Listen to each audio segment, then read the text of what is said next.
So before we started, today is the theme of what's the future, right? The future of something. The future is a relative term. You can say future is relatively, it's a long time or a short time. I think, 10 years ago, the future was like something that you see after 20 years, 30 years, 40 years. Before, future is like 50 years and 100 years. 2 days, the future is like few days, 1 month at most. This is due to the technology, due to the enforcement of everything's happening. After Corona, like 30 or 50 guys sit down and decided what will be more worse than Corona? What will happen worse than what we have in Corona? Pandemic, looking people at their houses, people are dying, people can't breathe, all this, crisis that most of you have lived in it. They sit down, they have their time, bring guys who got like Nobel Prizes, they get scientists, they did data scientists, they did mathematician and so on.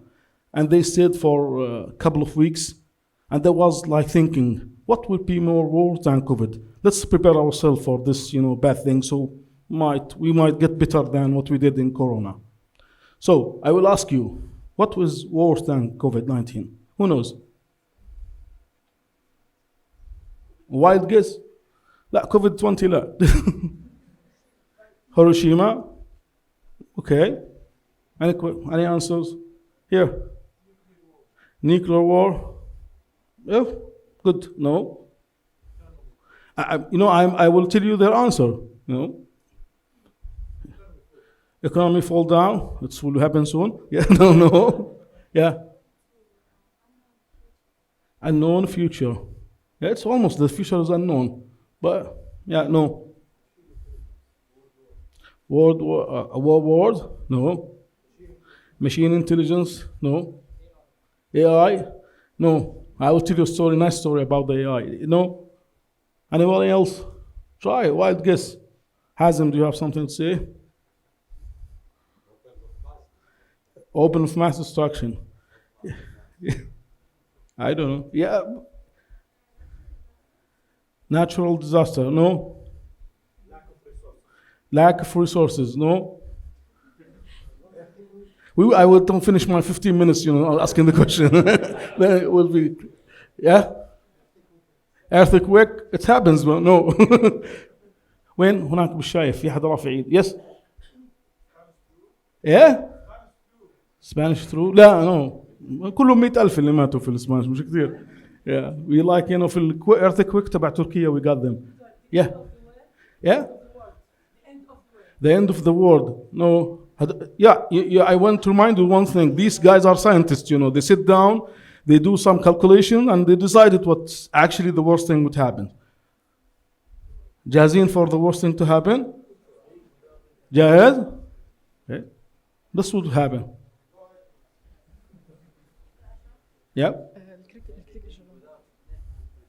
No. ايش جاهز؟ This is what will happen. They decided that the worst thing could happen to the humanity. Blackout for 3 or 2 weeks, okay? You can't imagine the number of deaths. You can't imagine the number of economic loss. Imagine all the ICU units without electricity. All the computer centers, the UPS stand for a while and they turn on. Everything is out. Blackout for 3 weeks. We will have lost, they decided, third of population of the human being, current human being of our globe. So, my question is that really far from us? And how can we go to like a blackout? Next.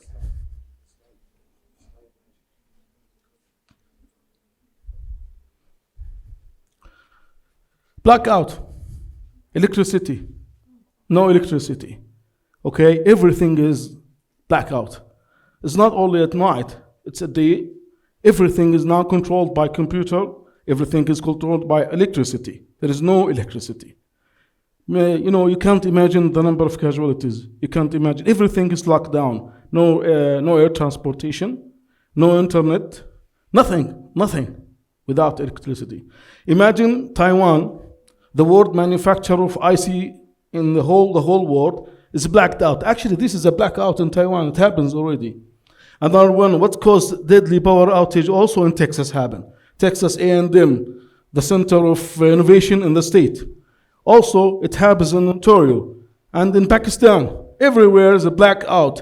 The human resources sources are blacked out. The guys who manufactured everything related to devices and internet blacked out. Now we will go back in 30 decades.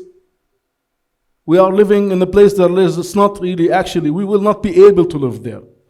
So the next question, how will this happen? I think everybody will start thinking, okay, we will go Ukraine decided to do so. No? Is it it will be a bomb droppings from airplanes?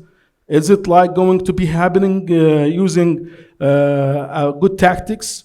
We'll try to see some missiles going to a plant factory? No. Some guys say if you destroy 9 plant factories in the state, you will black out the whole state. It's not anymore. I will quote my next speaker from his book, his journey.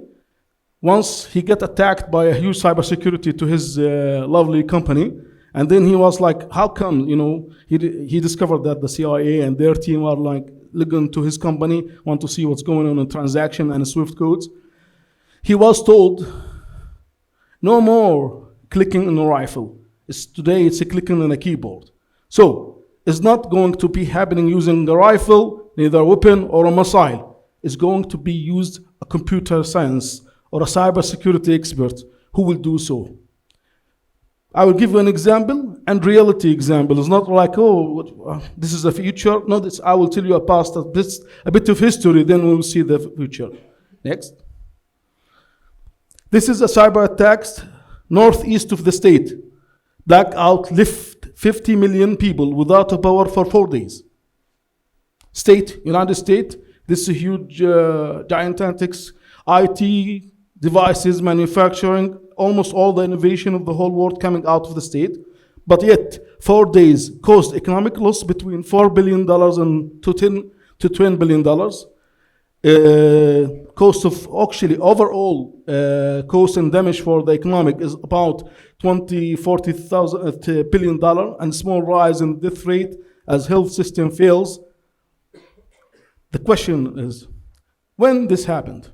Who knows history about this one? Luckily, this happened 20 years ago. Can you imagine the technology, how it develops since 20 years ago till now? So next attack, we will not see 4 days, and we will not see 50 million people without electricity. We might see the whole globe without electricity. The advantage that getting out of these advances in AI and cybersecurity, the technology, the science you are studying today, will leave us there. This is not actually a wild stream. It's actually this would happen if we didn't do something to fix it and we didn't do something to stop it. The science are moving actually in two ways. The first way is making human life easier, convenient, happy. Another way that actually can drive us to the doomsday. For fun, one friend of mine told me, we have that in the doomsday, we show something called the Masih ad-Dajjal, and we'll take everybody out, right? You heard about that. He thinks the AI is this thing, He believed that the things that take us to the doomsday is the AI. Probably he's right. We'll see if we can catch that or not. Anyhow, so now the future is a bit mysterious. The future is not as slow as before. It's too fast. And we want to see what we can do. Today, we will hear a bit about also some stories and some techniques and some concepts all the day. And with my talk what we can do to make this future a bit scary in both ways, a bit scary in driving people to black out or driving them to see the sunrise. I want to remind you something, that this is not really a huge, long distance future. It's a very close future. You know, sometimes when I run out, this is speaking in my brain, and I try to see what's the future will look like. I get scared and I stop myself thinking. I say, okay, let me find something more bright. Next. This is the future. This is not a nuclear fusion. It looks like a nuclear fusion that we are fusioning energy. No. What will be fused? The fused will be two things: artificial intelligence and cybersecurity. I will grab one problem from fusing cybersecurity and AI, our data science, I would say, okay. There is a topic in the cybersecurity called open source intelligence.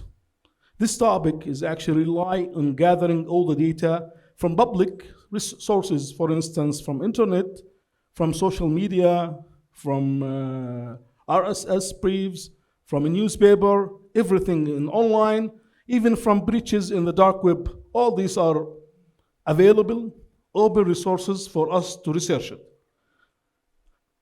I guess many of you have heard of the Cambridge Analytica case. Have you heard so? Raise hand. No. So, okay, let's go back. Cambridge Analytica, it's a case where computer science, data science, analytics was used to change the public opinion in the state, as claimed, to change the public opinion in the state so they choose the rightest guy, and that's the way they believe, some of the researchers did believe that Donald Trump was elected, due to analyzing, trying to change the public opinion on Facebook and social media, okay?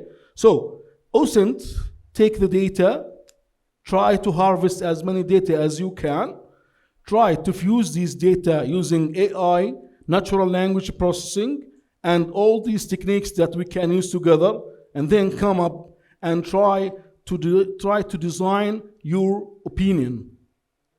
Okay? So there is, can you imagine that? Some electronic system harvesting all what you say is online, on the social media, trying to design something that if you hear it, you will change your mind.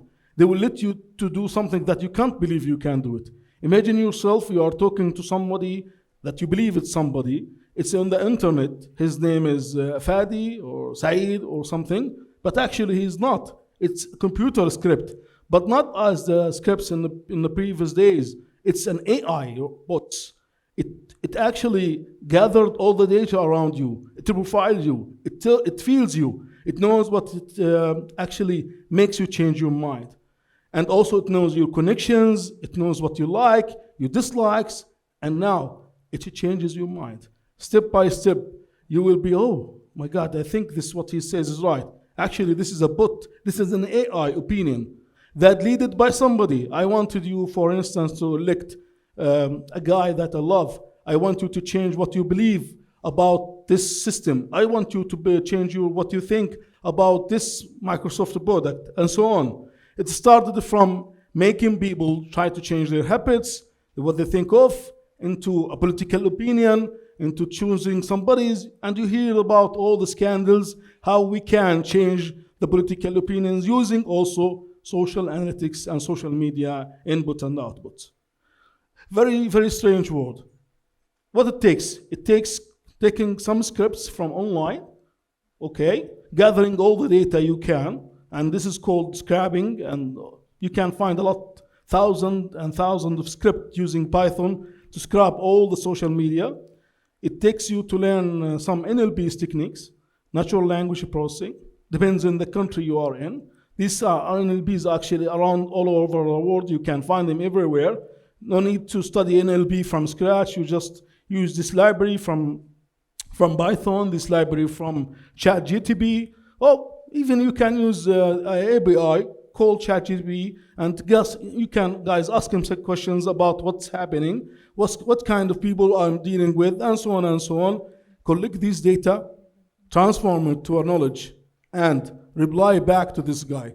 Can you imagine so? You can ask GTP, ChatGTP, how can I write a bots using ChatGTP to answer some people about my personality? You can try that. You can just go back today and ask him, and he will give you step by step how you can install this Python library, what kind of libraries you need, and then how you can do that.